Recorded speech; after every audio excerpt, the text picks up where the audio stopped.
The rapid evolution of software development demands efficiency and innovation, pushing human engineers to their limits. Anyone who has written a program knows that traditional coding, debugging, and deployment processes are time-consuming and often prone to errors. Oh my god! But all these will soon be history as Cognition Labs, led by Scott Wu, has positioned itself at the forefront of applied AI research through their new AI tool, Devin, the world's first fully autonomous AI software engineer. How does Devin work? Will it replace software engineers? These and more we'll find out in this video. Let's delve right in.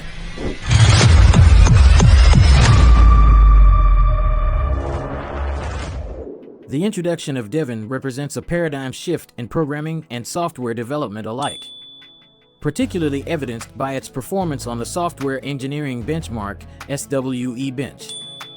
Devin set a new record by correctly resolving 13.86% of the issues end-to-end. It also surpassed the previous state-of-the-art performance, which could only manage 1.96% unassisted. Devin leverages advanced AI to autonomously plan, code, debug, and deploy software projects. It boasts several advanced capabilities, including an integrated command line, code editor, and web browser, enabling it to tackle comprehensive software engineering tasks without human intervention. Devin can autonomously learn new technologies, find and fix bugs in code bases, and even fine-tune its own AI models.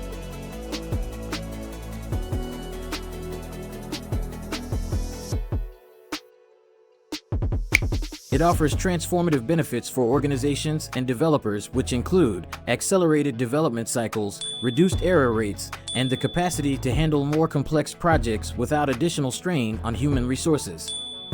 These capabilities not only enhance productivity, but also frees human engineers to focus on more creative and strategic tasks, thereby fostering innovation and pushing the boundaries of what's possible in software development. Let's see a use case of Devin in code debugging. A few weeks ago, my friend texted me that there was actually a bug in one of the implementations. The implementation wasn't quite right when the inputs weren't relatively prime. I kind of glossed over that case when I was implementing it, so I never really thought about it. So I implemented a quick fix, and then I thought that I should test it, but I actually never really got around to writing any test cases. So I thought, if I don't want to do it, I should just ask Devin to do it instead. So I gave Devin the repository, asked Devin to just check it out and start working on it. So Devin, found the right repository, checked it out, found all files that are in the repository, and then I told Devin what test case I wanted him to write. I just told Devin, these are the inputs, and then try checking for these conditions. So Devin wrote the test without too much trouble.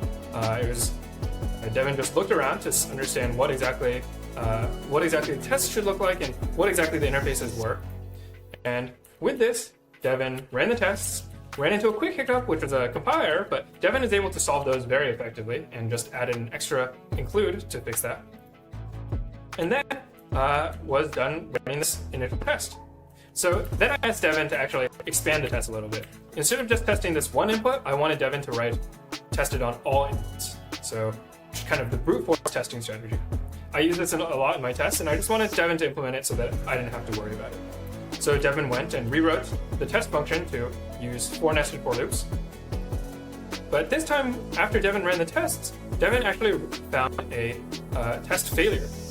Now, if the code were correct, there could be compiler errors in the test, but the tests seemed really pretty reasonable, so there probably shouldn't be a failure.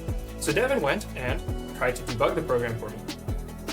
So Devin here actually added a print statement to debug the outputs and the inputs to the failing test, reran the tests, and actually found which case was wrong. In this case, these are the inputs, and then the return value was actually -9. And the code I'm running actually should never really return negative values. So Devin realized this and actually went looking in the code that we're trying to test, and actually added this line of code that if extra less than 0, extra plus equals, plus equals something. And in order to make sure that the return value was actually non-negative. So after fixing this, Devin actually reran the tests, and now I can be confident that my code is correct, and I have some tests to prove it. Thanks, Devin. It's amazing how Devin also uses print statements in debugging. Will Devin replace software engineers? Some fear that this might happen in the long run, but on the contrary, we think Devin will only redefine the job of software engineers in the coming years. It's just in its early days, and we hope to see more from its developers in the coming weeks and months. What do you think about Devin? Let us know your thoughts in the comments section. Endeavor to give this video a thumbs up, share and subscribe to our channel for more tech updates. We'll see you in the next one.